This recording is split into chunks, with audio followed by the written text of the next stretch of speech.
अमेरिकी मैगजीन ने दानिश की हत्या को लेकर एक बड़ा दावा किया है। क्रॉस फायर या सुरक्षा चूक में दानिश की जान नहीं गई, तालिबान ने पहचान के बाद बेरहमी से मौत के घाट उतारा। तो यहां अभी तक जो बात कही जा रही थी कि तालिबान और अफगान फोर्सेस के बीच लड़ाई में, संघर्ष में दानिश शिकार हो गए, ऐसा नहीं है। दानिश को पहले तालिबान ने किडनैप किया। दानिश को यह संघर्ष कवर करते वक्त तालिबान ने पहले उठाया, उनको पहचाना, उनको जाना कि ये कौन है और उसके बाद उनको मौत के घाट उतार दिया। ये बहुत बड़ा खुलासा है। तालिबान ने कहा था पहले कि नहीं, हम नहीं जानते कि हमने किसी कौन दानिश है जिसकी मौत हो गई। फिर उन्होंने अफसोस जताया और उसके बाद तालिबान ने ये यूटर्न लेते हुए कहा नहीं, उन्होंने हमसे कोई इजाजत नहीं ली थी, इसलिए हमें कोई अफसोस नहीं है। यह भी बोला तालिबान ने। और अब अमेरिकी मैगजीन के इस खुलासे ने तालिबान को एक बार फिर से बेनकाब कर दिया है। आइए वॉल पर चलते हैं। भारतीय पत्रकार दानिश को किसने मारा और तालिबान क्या इस तरह से जो ये खुलासा हुआ है, क्या ये चौंकाने वाला खुलासा है या यही तालिबान की फितरत है? इस पर बात करेंगे हम। लेकिन पहले आप देखिए कैसे वॉशिंगटन एग्जामिनर, जो ये मैगजीन है, इसने क्या खुलासा किया है और ये कैसे यहां पर सच सामने आया है। आप देखिए, दानिश की हत्या का सच आपको मैं दिखाता हूं। सबसे पहले तालिबान ने आईएसआईएस की स्टाइल में दानिश की हत्या की। और तालिबान का झूठ क्या था?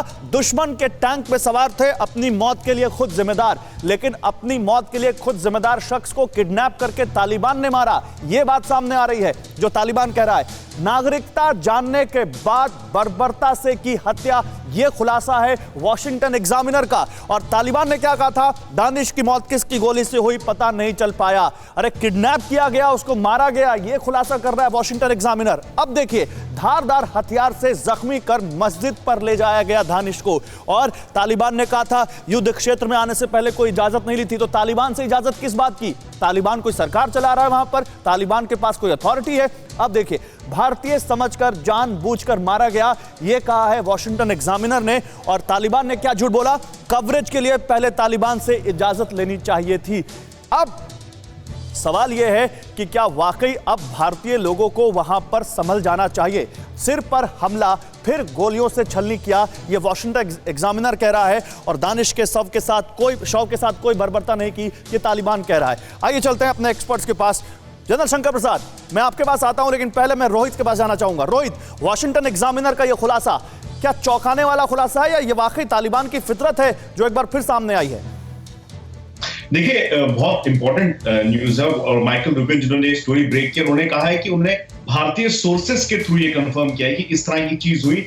और सबसे बड़ी बात यह है, देखिए उसमें इस आर्टिकल में यह भी लिखा गया था गौरव कि उनको इंजरी हुई, उसके बाद वो एक मॉस्क की शरण लेने गए और तालिबान ने उन्हें ढूंढ के, जब खबर फैली कि मॉस्क में एक भारतीय रिपोर्टर है, उन्हें ढूंढ के उन्हें जो है उनके साथ जो उनका हर्षद किया वो तो हमने सबने देखा ही है। तो बहुत अनफॉर्चुनेट चीज है। और सबसे बड़ी बात यह है कि क्यों, मेरा सवाल तो उनकी एजेंसी से इसके लिए दानिश काम करते थे, उन्होंने भी इस खबर को, इसको जो ट्विस्ट किया, स्पिन किया कि वो क्रॉस फायर में मारे गए। मेरा सवाल उनसे है कि उन्होंने इसकी पूरी तरह से पुख्ती इसकी जो जांच है वो क्यों नहीं की? बिल्कुल। जनरल शंकर प्रसाद, मैं आपके पास आता हूं। सर, क्या आपको सरप्राइज आप हुए इस खबर को सुनने के बाद? शौक तो हम सभी हैं, दानिश की मौत पर हम सभी दुखी हैं, लेकिन क्या ये अब एक बार फिर तालिबान का सच्चा चेहरा सामने लाता है ये खुलासा?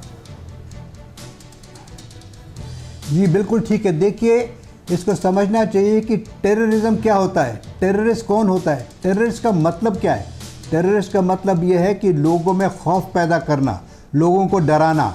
एक आदमी की हत्या इस तरीके से करने से कितने लोग डरते हैं, ये साबित करना।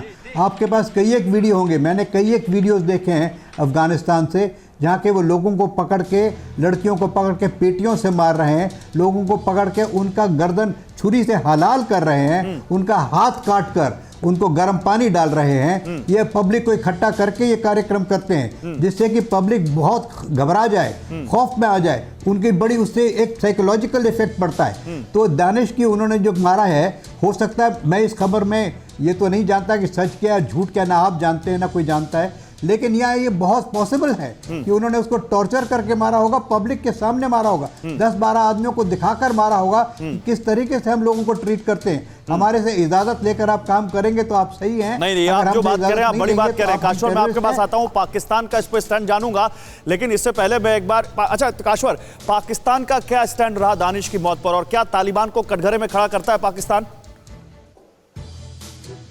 देखें, जो दानिश की जो वहां पर हत्या हुई है, उनका जो मर्डर हुआ है, उसमें जिस तरह से दिल्ली के अंदर एक किस्म का एक उबाल आया और वहां पर वहां पे लोगों ने रिएक्ट किया, वही रिएक्शन हमने कराची, लाहौर, पेशावर और इस्लामाबाद में भी देखा। हमने उसको रिपोर्ट किया था। लेकिन पाकिस्तान की सिचुएशन थोड़ी सी डिफरेंट है। पाकिस्तान भी घबराया हुआ है। वो इसलिए घबराया हुआ है कि अगर वहां पे ये जंग-ओ-जदल जारी रहती है, इस वक्त हजारों की तादाद में लोग पाकिस्तान और अफगानिस्तान के बॉर्डर पे हैं। 1.3 मिलियन रिफ्यूजी जो हैं वो कलाशनकोव के साथ ऑलरेडी पाकिस्तान में मौजूद है।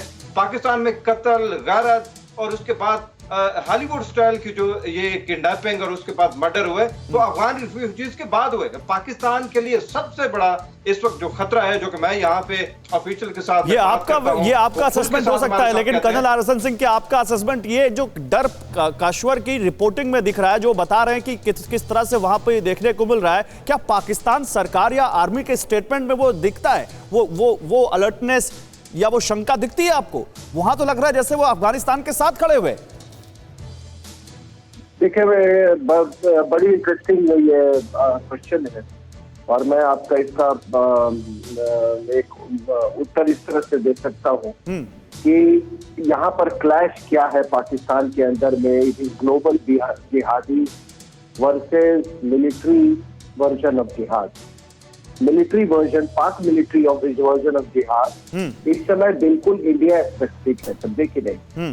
बाकी जिहादी है वो सब ग्लोबल जिहादी है। तभी वहाँ पे जैश ए मोहम्मद भी है, वहाँ पे लश्कर ए तोयबा है। और कोई ये सोचता है कि तहरीके तालिबान पाकिस्तान हो सकता है, पाकिस्तान मिलिट्री वर्जन वाली जिहाद के अगेंस्ट हो, लेकिन वो अफगान तालिबान के साथ उसकी वो है।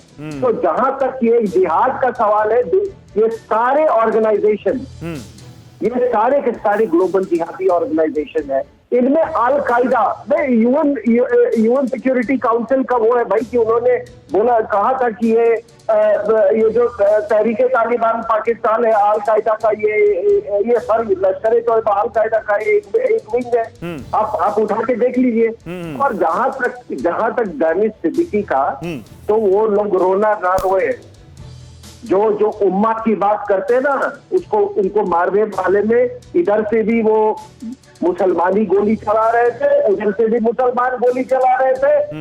दोनों मारने क्रॉसफायर मुसलमानों का, मरने वाला भी मुसलमान। तो